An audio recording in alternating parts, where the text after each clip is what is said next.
Tervist! Mina olen Aleksander Laane, erakond Eestimaa Rohelised esimees ja kandideerin Tallinnas kesklinnas, Lasnamäel ja Pirital. Ma pean kohe ütlema, et ma olin alguses sellise kanepi reguleerimise äge vastane.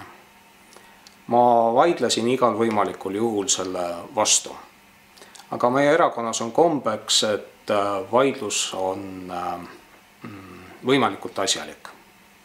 Ja selleks, et see vaidlus asjalik oleks, otsisin ma üha lisaargumente. Ja ühel hetkel ma sain aru, et need argumendid hakkavad otsa saama.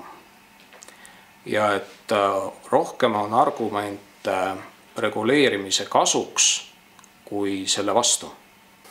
Nii et ma pidin tunnistama seda, et reguleerimisest on tõepoolest siiski rohkem kasu kui praeguse sellise pea liiva alla peitmise poliitika jätkamisel.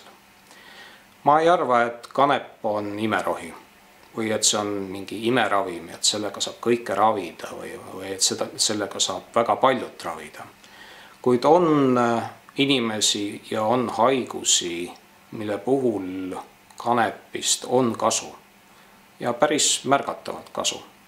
Eriti sellistel juhtudel võiks seda tarvitada, kui kõik teised võimalused on ammendunud. Mis puudutab nüüd kanepi reguleerimist, siis meie arvame, et kanepit peaks reguleerima täpselt samamoodi nagu ravimeid, alkoholi ja tubakat. Me arvame, et kanepi küsimuse lahendamist peaks alustama sellest, et kanepi preparaadid ja kanepi jõuaksid apteeki. Et arstid saaks kasutada kanepit siis, kui nad seda võimalikuks ja vajalikuks peavad.